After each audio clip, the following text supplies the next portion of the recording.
Hi, today I'm making a saying that goes in a circle, or actually it's kind of just like a partial circle.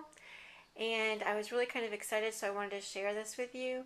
I used the Gypsy, and I also used the Plantin Schoolbook roly-poly font. And they also have a little itty bitty flower.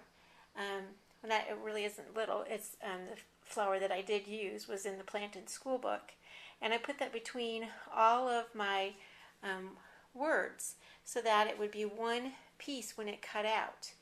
The only thing that I can say is that when you do that, the first things that tend to be cut with a Gypsy are the inside pieces and the tiny pieces.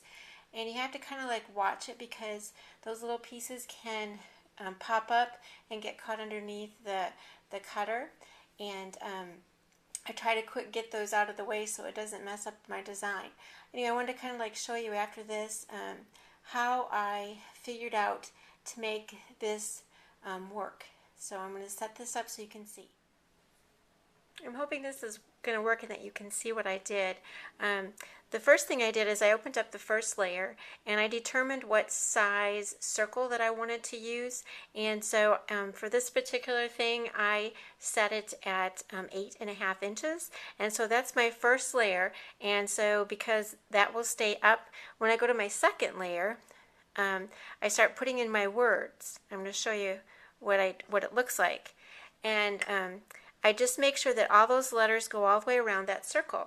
The circle won't be cut because it's on a different layer. And as I go, I actually use my advanced key, and I use the rotating key, and I rotate all my letters so that the middle of the letter is centered on my circle that's underneath. And it works out really well. And then the next thing I do is as I go, I then make them a group. I make like each letter, each word is a group, and then I add the flower to in between each word. And then what I do is I weld them all, and so it cut them all out as one piece. And I was pretty excited about that. So I'm going to use this in my project, and I'm going to be making a figure or an image to go with my project. And I'll share that with you when I'm finished. Okay, with my ladybug saying, I'm going to have to make another ladybug from Create a Critter. And I know that I've made one of these before in a video. I am sticking with the colors pretty much that is in the book.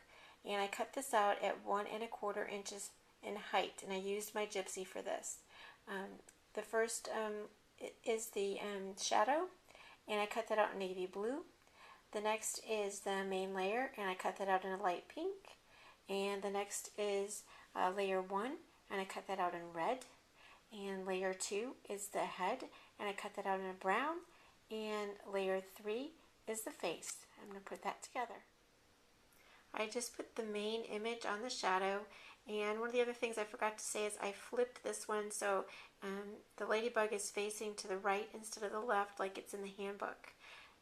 And the next layer I am going to be putting on, I saved all of those circles because I'm going to be using those for the center of my flowers in the saying that I made. I just added layer 1 to the main image. I just added layer 2 to layer 1.